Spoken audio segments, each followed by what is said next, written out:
So this discussion I didn't originally plan on doing, but we've just come back from the local medical facilities, and it gave me an idea to have a discussion to you about how we interact with the locals when we are on these sort of expeditions. The local medical facility here is just a small village clinic. It doesn't have anything like X-ray machines or anything like that. It is simply a triage and basic sort of minor injuries. Some of the biggest things they sort of deal with here are malaria and childbirth, but unfortunately in this sort of area, childhood mortality is still very high.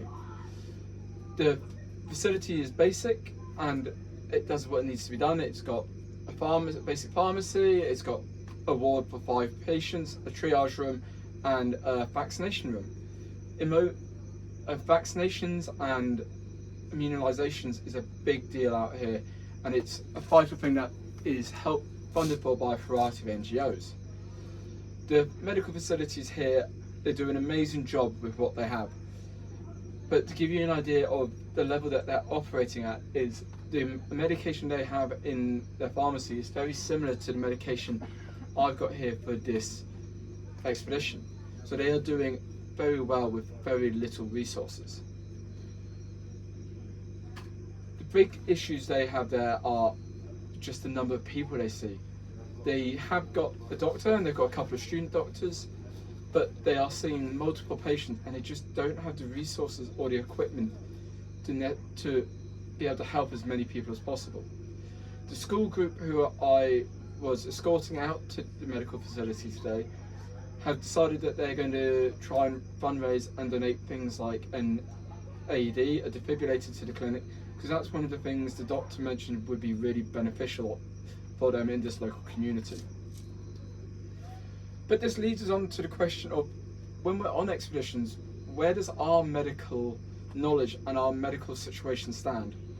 So the idea is, by medics being on these expeditions, we are trying to avoid having to overburden or utilise the local healthcare facilities, which may already be overstretched, or they may not align with the treatment we think that we need from our society.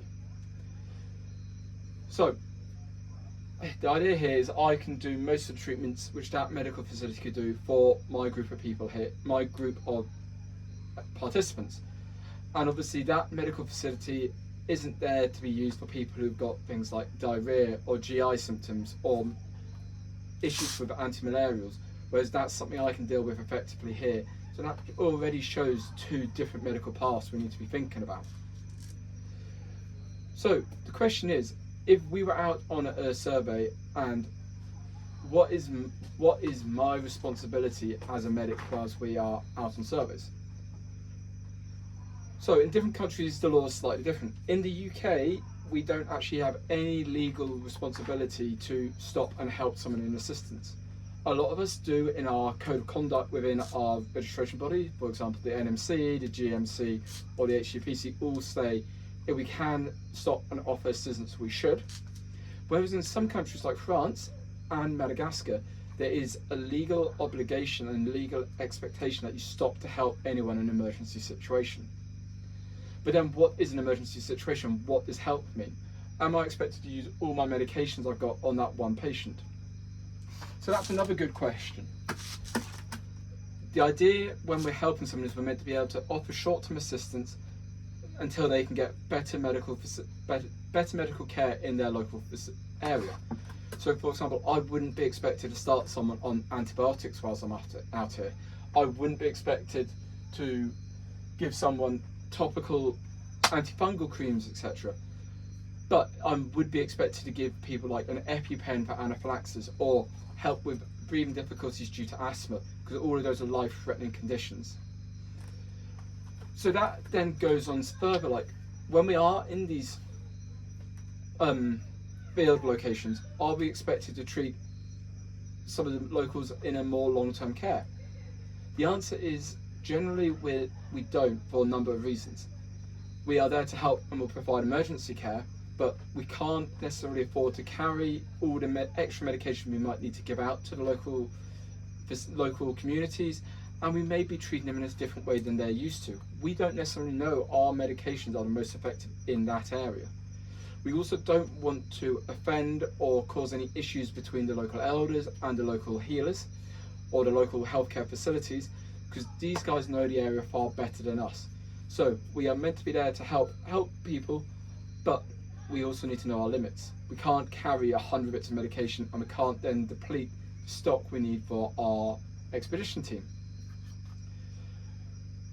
So when we think about that, there's other things we need to think about. If we start giving medication to people locally, we don't know that they'll complete course of antibiotics. We don't know that they won't then expect this from every expedition which comes through, which could lead them to have issues with some expeditions coming in and helping them a lot and some not helping them, which leads to animosity. So the idea here is, when we're dealing with locals, we should be willing to offer assessment. We should be willing to try and offer help in emergency care, but we don't help with chronic conditions. But now let's think about when we're on site. How far does our medical obligations extend? Obviously, with our participants, we will do everything we can. We will emergency treatment, we'll help manage chronic conditions, we'll give antibiotics for longer term care, and we will consider how we can best extract or evacuate patients to the most appropriate medical facility. For example, that local facility here, we wouldn't want to send our participants to, because we don't want to overload them. But we may need to send them to the next nearest hospital, which is a couple hours drive away, which might be able to do things like x-rays and so forth. But then if it's longer term things, we might need to be thinking about evacuating them to a more Western style hospital in countries such as, for here, maybe Johannesburg or Nairobi, or maybe even back to the UK. We might initially use local evacuation routes, for example, like helicopters within country, but then once we've got these patients to a hospital, we might then be utilising a UK or US based medical evacuation service to get them back to the UK. So going back to what I was saying, participants, we will do absolutely everything we can do to keep them going and offer them the highest level of care and offer them all available options. But what about local guides and so forth, who are included in the expedition and play a vital role? When we consider who we have this obligation to, we need to think about, would that guide be there, or would that participant be there if they weren't directly involved with this expedition? So for example, a guide who is driving you from point A to point B and something happens, for example a car crash, he wouldn't have been in that situation unless he was involved with the expedition. So we need to offer them a high level of care, and also need to be considering about how we can evacuate this person to more definitive care. We need to be thinking about what sort of longer term care we can offer them, and we need to think about what we can do to reduce the suffering of this patient. As with all medical ethics, we need to be thinking about making sure the patient has got autonomy.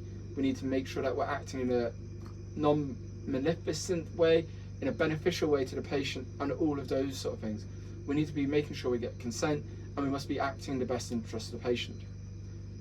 So, to summarise all of this, we need to have good communication with the locals. We need to offer locals emergency care under something similar to the Good Samaritan Act and Good Samaritan law, but we also need to remember that we do have to have limits. For example, some expedition companies may have a hard and fast rule that you can't use any of their equipment for these emergency situations due to insurance reasons. That is something which you need to know about before you go out, and if that's the case, you need to think about what you can do without any of the equipment. Think about if you come across a car crash in the UK, you might not have all the equipment in the world, but you can still offer some assistance. It could just be keeping someone calm, it could be applying pressure. There's lots of other things you can do without having all the fancy equipment. So, I just want to talk to you briefly about all of this local medical facilities as well as expedition medics obligations. I hope this helps give you a better understanding of what we're doing when we go on these expeditions. If you've got any questions, as always, give us a shout and I will try and answer them the best I can. If you want more information, that Oxford Book of Wilderness and, what is it? I really should know this by now. Expedition and Wilderness Medicine has all of this in a lot more detail, so please have a read of that. Thank you.